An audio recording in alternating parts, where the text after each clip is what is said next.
오늘 주께서 기뻐하시는 히스기야 왕에 대한 이야기를 같이 좀 나누기를 원합니다.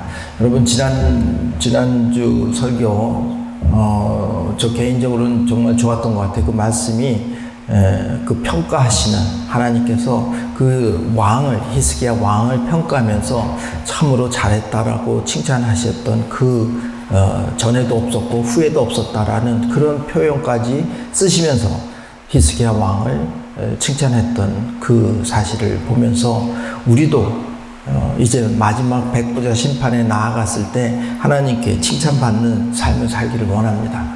특별히 오늘 히스기야 왕이 이제 사형 선고를 받고 그리고 기도를 함으로써 그는 수명을 15년간을 연장받는 그 유명한 히스기야의 기도에 대한 이야기예요. 오늘 이 말씀을 보면서 히스기야라는 사람에 대한 연구를 좀 하기 원합니다. 그래요. 어떤 사람일까? 어떤 사람이기에 하나님께서 그렇게 기뻐하시며 그의 수명을 연장하면서까지 그에 대한 사랑을 보이셨나 하는 것입니다. 그것이 오늘 저와 여러분들이 말씀을 들을 때 주안점으로 살펴보면서 들어야 될 줄로 믿습니다. 오늘 보면 정말 기가 막힌 일이 일어났죠. 우리가 관심을 가져야 되는 것은 히스기야 왕이 그 죽음을 처음에 하나님께서 선포를 하셨어요. 너는 죽을 것이다. 그러니까 집안을 정리하고 그렇게 이제 죽음을 준비해라 라고 선포를 했어요. 그거는 이사야 선지자를 통해서 선포했어요. 그러니까 그것은 엄청난 충격이었을 것이다라는 거예요. 그때 히스기야가 보인 반응은 뭐예요? 슬퍼 울었다는 거예요. 물론 죽음을 선포했을 때 슬퍼하지 않을 사람이 누가 있겠어요? 그런데 그 슬픔의 의미가 무엇일까라는 거예요. 저는 여러분들에게 오늘 사형 선고가 내려졌을 때 여러분들은 어떤 마음의 자세일까 하는 것도 한번 생각해 봤으면 좋겠어요. 그랬을 때 그는 하나님께 눈물로서 기도했어요. 내가 선한 일을 하지 않았습니까? 근데 어떻게 나한테 이런 일을 하십니까? 뭐 이렇게 따지는 듯이 하지 않았어요. 그냥 그것에 대해서 이야기했고 또 하나님께서는요 그 기도를 들으시고 바로 성전을 떠나기도 전에 이사야가 그 말을 전하고 사형 선고를 하고 성전을 떠나기도 전에 하나님께서 이사야에게 어떻게 했어요? 말씀을 주셨어요. 그래서 다시 돌아가서 다시 이야기합니다. 내가 3일 만에 일어날 것이다. 그리고 내 수명을 15년 연장해 줄 것이다 라고 하나님께서 말씀하신다라고 이야기를 했어요. 오늘 그 일들을 보면서 지난주에 설교 때 우리는 히스기야가 잘한 것 중에 여러 개가 있어요. 우상을 타파했던 이야기 기억하실 것입니다. 그리고 하나님을 무엇보다도 신뢰를 했어요. 그래서 하나님을 떠나지 않았다는 사실을 우리는 지난번에 배웠어요. 그리고 마지막에 뭐였죠? 다 잊어버리셨죠? 할렐루야. 마지막에는 두려워하지 않았다라고 했어요. 그래요. 히스기야가 두려워하지 않을 수 있었다. 저는 그 말이 참 우리에게 굉장히 큰 힘이 된다라고 생각해요. 여러분, 우리의 모든 문제는 사실 두려움부터 시작되는 것인 줄 아시죠? 우리가 두려움을 느끼기에 그것에 대해서 너무 무력하기에 우리는 그것을 공포로 받아들이고 그리고 그것을 근심과 걱정으로 발전하며 그리고 허망한 것을 구해서 그것을 어떻게든지 피해보려고 하는 것이 이 두려움이라는 존재인 것 같아요.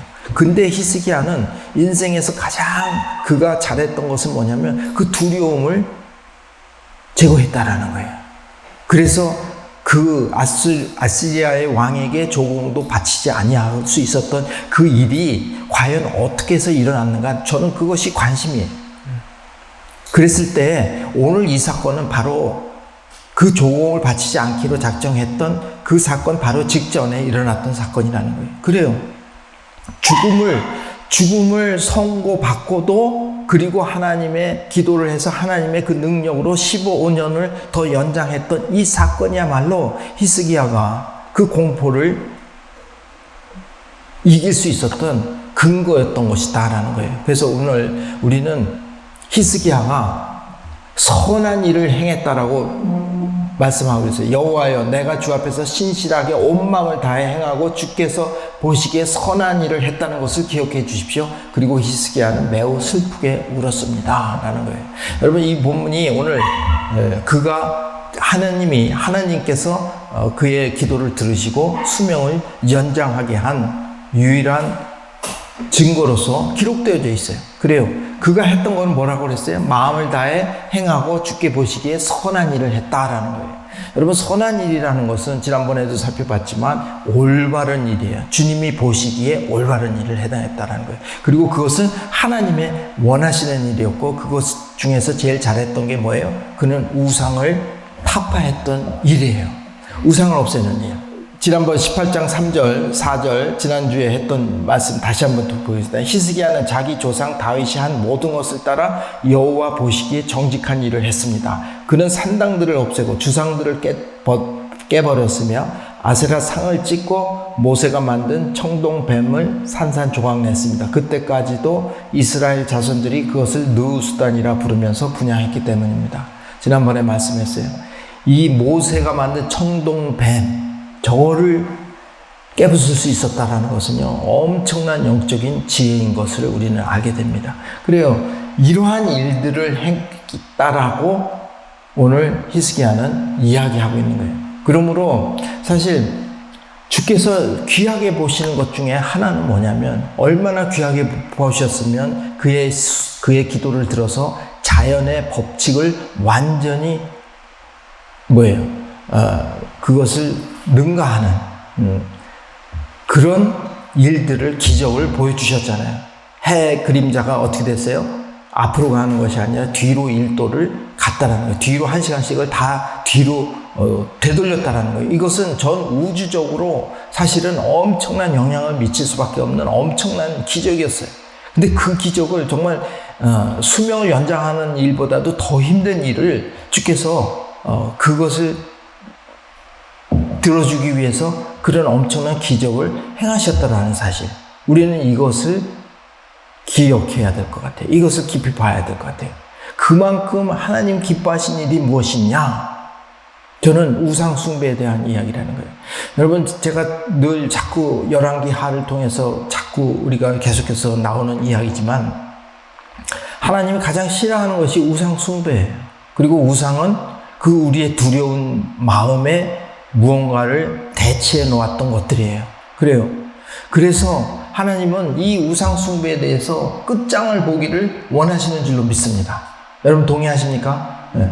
우리의 여정은 이제 이 우상을 타파하는 일에 정말 적극적으로 나서야 될 것 같아요. 우리 인생에서 나를 두렵게 하는 그 문제에 대해서 정면 도전을 하셔야 될 줄로 믿습니다. 보세요. 신약에서도요, 에베소서와 골로새서의 말씀을 제가 인용했습니다. 너희도 이것을 정령이 알거니와 음행하는 자나 더러운 자나 탐하는 자 곧 우상 숭배자는, 보세요, 탐하는 것이 곧 우상 숭배자라는 말로 말씀하고 계세요. 다 그리스도와 하나님 나라에서 기업을 얻지 못하리나. 우리가 탐하는 이유는 무엇입니까? 과도하게 탐하는 그것들은 무엇입니까? 무언가 허전하다라는 거예요. 아까도 제가 기도할 때 말씀드렸지만, 우리 안에는요, 채울 수 없는 빈 마음이 존재하고 있다라는 거예요. 그런데 그거는요, 어떠한 것으로도 채워지지 않는 갈증이라는 것을 우리는 이제 인정을 해야 돼요. 왜냐하면 그 마음에 하나님께서 그것도 주신 거예요. 그 안에 하나님으로 채우라고 주신 그 부분이에요. 근데 하나님을 멀리 떠났기 때문에 우리는 그것을 채울 수 있는 방법을 우리가 눈에 보이는 세상의 모든 것으로 채워보려고 노력을 하고 있다는 거예요. 그게 우리의 실존이에요. 그것이 우리의 현재의 모습이다라는 거예요. 그러므로 이 우상 숭배가 무엇인지는 우리가 분명하게 기억을 해야 될 줄로 믿습니다. 골로새서에서도 똑같이 얘기하고 있어요. 그러므로 땅에 있는 지체를 죽이라. 곧 음란과 부정과 사욕과 악한 정욕과 탐심이니, 탐심은 우상 숭배니라. 신약에서도요, 이 문제가 해결되지 않은 거예요. 계속해서 지금 신약뿐만 아니라 우리 현대를 살아가는 우리에게도요, 이 우상은 계속해서 우리를 노예로 만들어 가는 그런 삶의 모습을 우리는 기억해야 될 줄로 믿습니다. 그래서 하나님이 기뻐하시는 일은 뭐냐? 기뻐하시는 것은 하나님의 기뻐하시는 선한 일을 행하는 것인 줄로 믿습니다. 자, 두 번째 보겠습니다. 두 번째는 주께서 귀하게 보시는 것, 두 번째는 표적을 구하는 믿음이에요. 오늘 20장 8절에 보면 히스기야가 이사야에게 물었습니다. 여호와께서 나를 고치시고 내가 3일째 되는 날 여호와의 성전에 올라갈 거라는 표적이 무엇입니까? 여러분, 이 표적을 구했을 때 하나님께서 엄청난 기적을, 이 지구의 자전을 되돌리는 엄청난 기적을 하셨다는, 우주적인 기적을 하셨다는 거예요. 이걸 보면서 우리 혹자들은 이렇게 생각할 수 있어요. 그 표적을 구하는 것이 너무 당돌하지 않느냐? 아니, 회복이 됐으면 된 거지. 그걸 표적까지 구할 필요가 있겠느냐라고 우리는 반문할 수 있어요. 그러나 표적은요, 사실 어떻게 보면요, 믿음의 가장 필요한 요소예요. 여러분, 표적이 없다면요, 우리의 믿음은요, 굉장히 흔들릴 뿐만 아니라 그것은 완성되지 못한 믿음이라는 거예요. 언제 어떻게 없어질지 모른다는 거예요. 그러므로 구약에서 이 표적은요, 굉장히 중요한 거예요. 그래서 하나님께서 많은 표적을 보여주셨어요.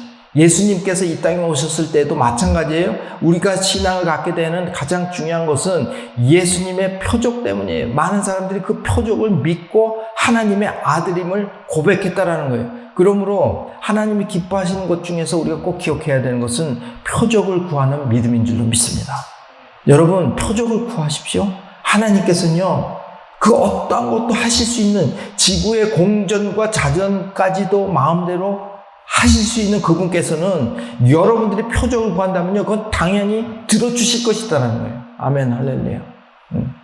여러분, 이 믿음이 여러분과 저와 여러분들의 믿음이 됐으면 좋겠어요.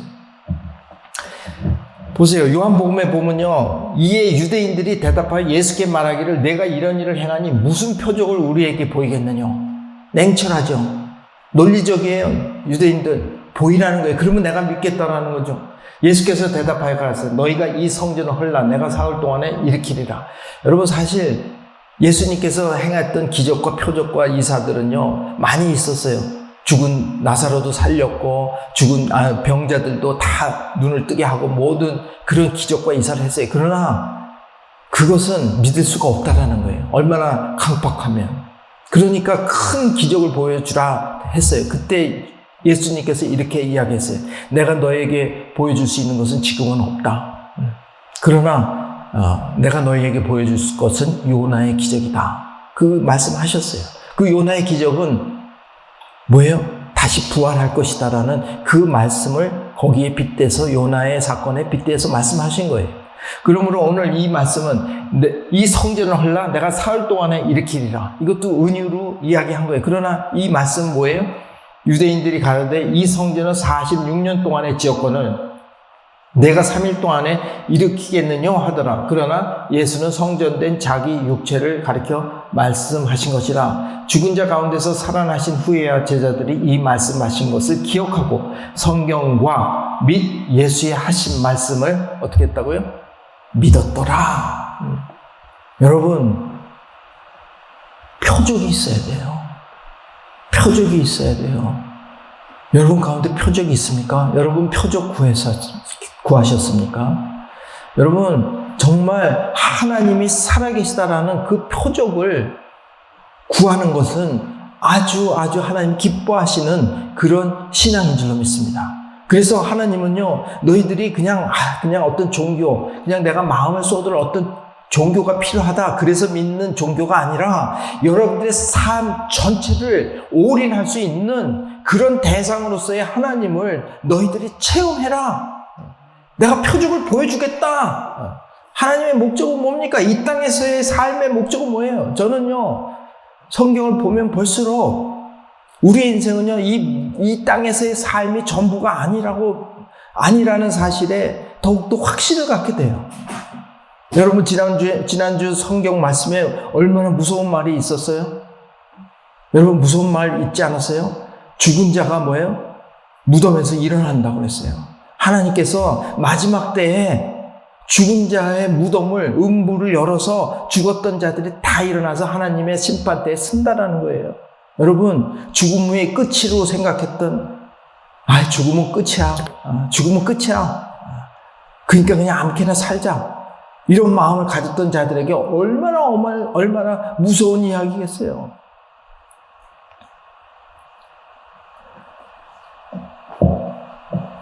그래서 이 부활하신 후에야 제자들이 말씀하신 예수님께서 말씀하신 그 표적이 무엇인가를 분명히 알게 되었다라는 거예요. 그래요.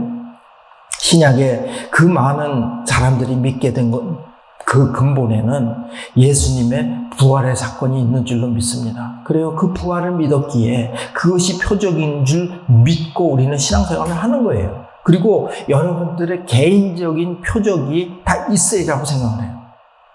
그거에 대해서 점점 더 확고한 믿음을 갖게 되는 통로라는 생각으로 여러분, 이 표적을 구하십시오. 하나님께서는 반드시 보여주실 것입니다. 매 순간 보여주세요. 그래서 이 땅에서 우리가 다른 것에 신경 쓰지 아니하고 하나님의 섭리대로 살아가는 법을 배우는 그런 훈련소인 것을 깨닫게 해주신다는 거예요. 헛된 것을 구하지 않을 수 있게 해주신다는 거예요. 그리고 이 땅에서의 삶을 우리는 잘 살아낼 수 있는 우리가 된다는 거예요. 그리고 하나님의 뜻 가운데 우리는 영원한 생명 속에서 하나님과 그곳에서 영원토록 살아간다는 거예요.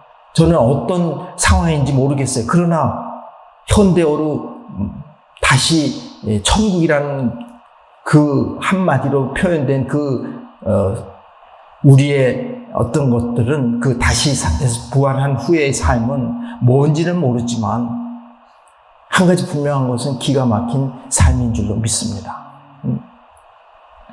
그걸 믿는 거예요. 그래서 이 땅 가운데서 하나님이 원하시는 삶대로 하나님을 알아가며 하나님의 뜻대로 살아가는 훈련을 해야 되는 거예요. 주님이 보여주신 표적이야말로 우리 믿음의 핵심이다 하는 것을 기억했으면 좋겠어요. 그것이 하나님이 그러므로 표적을 구하는 것 나쁜 거 아니고 여러분 표적을 구하는 저와 여러분 됐으면 좋겠어요. 마지막으로 하나만 더 보겠습니다. 주께서 귀하게 보시는 것은 하나님의 주권 인정과 하나님을 최우선시하는 삶이에요. 여러분, 오늘 히스기야가 사형 선고를 받고 그리고 얼마 안 있어서 자기가 한 행동을 하나님한테 말씀하시잖아요. 그리고 벽을 향해서 돌아서서 눈물 흘리면서 기도하는 장면, 너무 짧게 나왔어요. 이걸 통해서는 히스기야가 어떤 사람인지를 우리는 잘 알지 못해요. 그런데 이사야서에 히스기야가 이 죽음을 극복하고 기도로 하나님께서 15년을 연장한 그 사건 이후에 쓴 기사가 있어요. 이걸 본다면 히스기야가 어떤 사람이었다라는 것을 우리는 좀 더 알 수가 있는 장면이 나온다는 거예요. 오늘 본문을 준비했습니다. 이사야서 38장 9절에서부터 20절까지 말씀이에요. 좀 길지만 제가 읽으면서 설명을 해드릴게요. 유다 왕 히스기야가 병석에서 일어난 후 쓴 글이다. 그러니까 완치된 후에 그때의 그 감동을 자기의 마음 상태를 쓴 글이에요. 제가 읽을게요. 나는 이렇게 생각했다. 내 삶의 절정기에 이렇게 떠나야 하는구나. 이건 그가 생각했던 거죠. 내 남은 삶을 음부의 문으로 넘겨야 하는구나. 여러분, 구약의 사망에 대한 생각들을 좀 알 필요가 있어요. 구약과 신약은 이 죽음관이 달라요. 옛날에 유대인들은요, 죽으면 음부에 들어간다고 했어요. 그리고 그것이 끝이라고 생각을 했어요. 그래서 여러분, 예수님 때에도 부활이 없다고 믿는 사두개파가 있었다는 거 여러분 기억하시죠? 그래, 부활을 전혀 믿지 않았어요. 물론 성경에 보면 엘리야나 엘리사가 죽은 그 환자를 살렸던 사건은 있었어요. 그러나 그거는 부활로 보지 않았어요. 그냥 치유 관점으로 봤어요. 그러므로 그들에게 구약의 사람들은 죽음이 끝이라고 생각을 했어요. 그런데 신약에 와서 주님께서 분명하게 말씀을 하셨어요. 부활이 있다라는 것과 부활을 알려주셨고, 그래서 신약의 죽음의 관은 구약의 죽음관과 조금은 달랐다라는 거예요. 그걸 먼저 이해하시고 보시면 돼요. 자, 나는 또 이렇게 생각했다. 내가 다시는 여호와를 뵙지 못하겠구나. 그죠? 무슨 말인지 아시겠죠? 이것이 사람이 사는 땅에서는 다시는 여호와를 뵙지 못하겠구나. 내가 더 이상 이 세상에 사는 사람들을 보지 못하겠구나. 보세요. 이 말씀에서 히스기야가 갖고 있는 어떤 가치관을 조금 볼 수 있는 것 같아요. 그가 가장 중요했던 것은 뭐예요? 여호와를 보지 못하는 거예요. 저는요, 이 부분이 정말 감동스러워요. 여러분, 사망을 선고받았을 때 그가 울었던 눈물의 의미를 알 것 같아요. 여러분, 사망 선고를 받았을 때 억울합니다. 하나님, 나 정말 잘 놀지도 못했어요. 지금까지 버느냐고 너무 힘들었고요. 이제는 좀 벌만하니까, 이제는 조금 쉴만하니까 이제 데려가시려고 하십니까?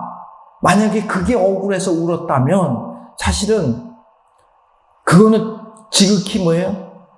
쾌락적인 마음인 거였던 것 같아요. 근데 그가 그렇게 울고 했던 그 울음의 의미가 바로 뭐라는 것을 알게 됐다는 거예요.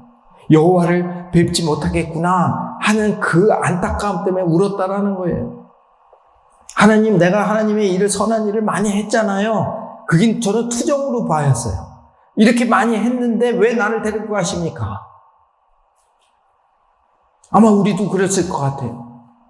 우리가 많은 엄청난 일을 하고 나서 정말 갑작스러운 죽음을 앞둔다면, 사형 선고를 받는다면 우리는 그것에 대해서 항변하며 하나님께 불만하며 하나님께 시험 드는 그런 모습이 우리의 모습이 아니었느냐라는 거예요. 그런데 히스기야는 달랐다라는 거예요. 여호와를 뵙지 못하는 것에 대한 슬픔이었다라는 거. 보세요. 이 세상 사람들을 보지 못하겠구나. 이 사람은 아마도 어쩌면 사교적인 사람인 것 같아요.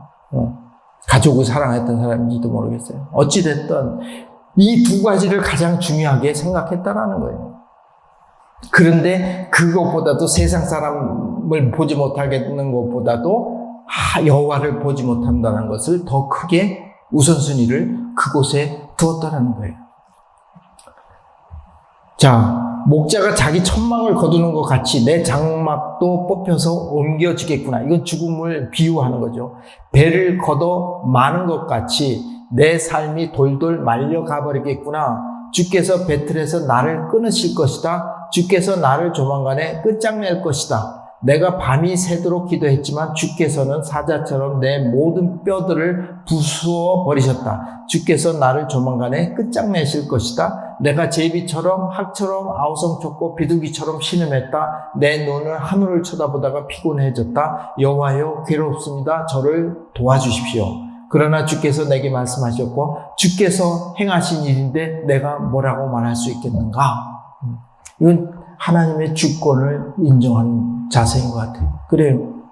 그런 사형 선고를 받았을 때 억울하고 분해서 하나님께 대드는 것이 아니라, 상한 마음을 드러내는 것이 아니라, 그는 눈물 흘리고 안타까워했지만 그는 하나님이 하신 일을 받아들였어요. 그분이 하신 일을 내가 어떻게 하겠느냐.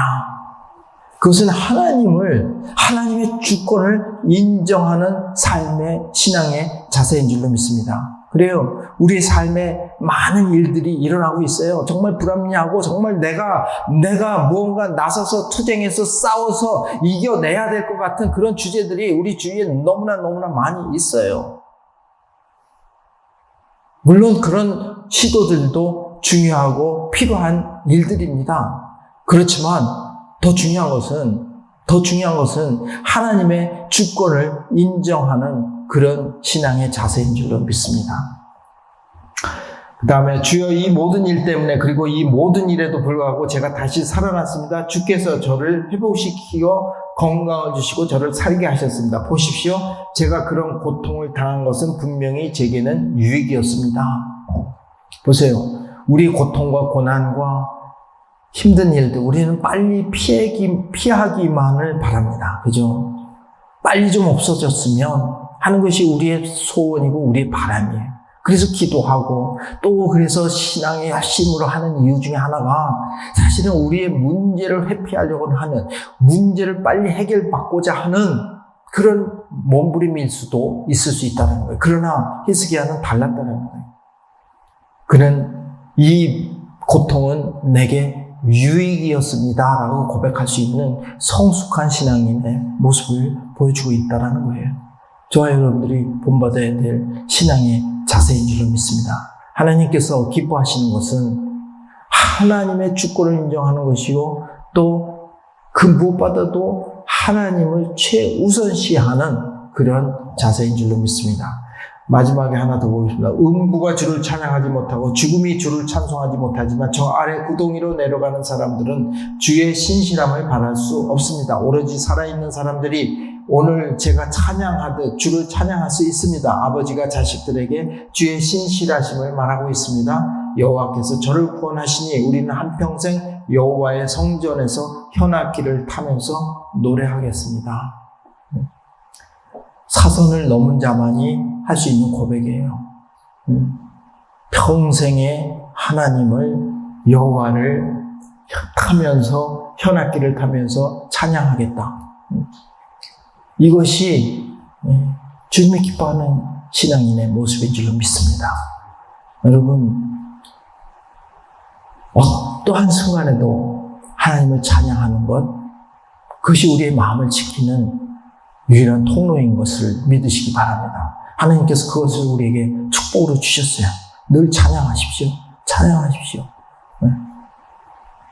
찬양할 때 여러분 우리 찬양할 때 저도 찬양곡들이 요즘 많이 바뀐 것 같아요. 요즘 새로운 찬양들이 너무 많이 나와서 옛날 찬양들이 좀 그립고 옛날에 그 익숙했던 그 찬양들을 할 때는 눈물이 쏟아지고 감동이 있고 너무 그런데 새로운 찬양들만 하면 아주 몸이 건조해요. 사실. 그래서 그러나 여러분 그 찬양들도 우리 열심히 배워야 될 줄로 믿습니다. 그리고 그것을 많이 부르면 익숙해져요. 그리고 그것에 우리의 고통과 고뇌와 우리의 모든 추억과 하나님과의 관계에서 얻었던 그런 메모리를 그 안에다 집어넣어야 돼요. 그리고 새 노래를 부를 때에도 우리는 여호와를 찬양해야 될 줄로 믿습니다. 그래서 찬양 시간에 여러분 정말 전심을 다해서 그 가사가 내 찬양의 내 고백이라고 생각하면서 찬양하는 저와 여러분 되기를 바라겠습니다. 오늘 정말 엄청난 기적의 현장을 보게 됩니다. 한 인간의 기도를 들어주시기 위해서 하나님은 엄청난 기적을 행하셨습니다. 근데 그게 아버지 하나님의 마음이라는 것 기억했으면 좋겠어요. 우리에게도 동일한 은혜가 있을 것입니다. 여러분들이 만약에 표적을 구하기만 하시면 하나님께서 보여주실 거예요. 왜냐하면 그게 하나님이 원하시는 것이기 때문에. 그것은 여러분들이 하나님을 더 잘 믿기 위해서 구하시는 거잖아요. 그것이 하나님이 원하시는 길이고 그러한 일들은 그 무엇보다도 먼저 들어주실 것이다라는 거예요. 여러분